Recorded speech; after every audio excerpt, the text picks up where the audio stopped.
Alors, vous avez besoin d'un peu plus d'espace sur votre iPad pour installer une nouvelle application, pour sauvegarder des photos, des images, ou peut-être pour faire une mise à jour de votre iPad.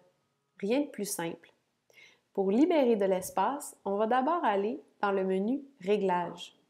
Une fois dans ce menu, dans Général, on va accéder à l'utilisation. Dans l'utilisation, on peut voir ce qui est stocké et on peut gérer le stockage également. Donc, en appuyant sur Gérer le stockage, on a une liste d'applications en ordre décroissant de la quantité de données qui sont justement enregistrées dans le iPad. On peut constater peut-être qu'il y a des applications qu'on n'utilise plus. Alors, une première façon d'aller libérer de l'espace, c'est de supprimer ces applications-là. Pour ce faire, on appuie sur l'application en question et on va pouvoir aller la supprimer. Bien sûr, il y a quelques applications comme iBooks qui ne se suppriment pas puisqu'ils viennent avec l'appareil. Par contre, tout à l'heure, on va voir comment on va pouvoir libérer de l'espace sur ces applications-là.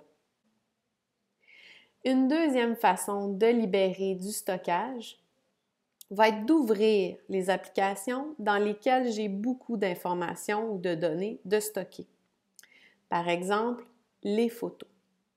Alors, si j'ouvre mon répertoire de photos, je vais certainement trouver plusieurs images qui ne me sont pas utiles, pas essentielles du moins.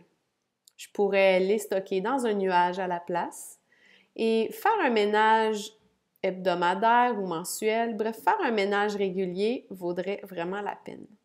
Donc, il me suffira de sélectionner les photos que je ne veux plus et de les mettre à la corbeille tout simplement en confirmant que je désire bien les supprimer. Et voilà, le tour est joué. J'aurai déjà libéré beaucoup d'espace sur mon iPad parce que souvent, c'est là qu'on a le plus d'informations stockées.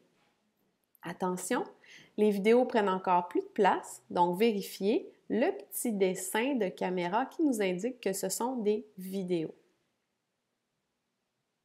Il m'est aussi possible d'ouvrir une autre application qui stocke l'information comme des photos, donc dans Green Screen, dans iMovie, GarageBand également qui va contenir de la musique. Donc, on a tout plein d'applications qui peuvent stocker des informations. Keynote, par exemple, aussi, va contenir d'anciennes présentations qui ne me sont plus utiles.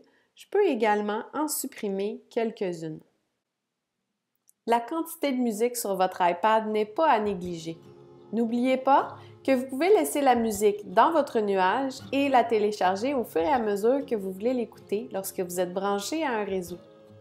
Sinon, assurez-vous, en connectant votre iPad à votre ordinateur, de gérer la musique pour en mettre le moins possible pour ne pas qu'elle prenne un espace qui ne soit pas nécessaire sur votre iPad. Maintenant, n'oubliez pas que gérer son stockage de façon régulière est une bonne idée pour arriver à installer ce dont on a besoin au moment où on en a besoin.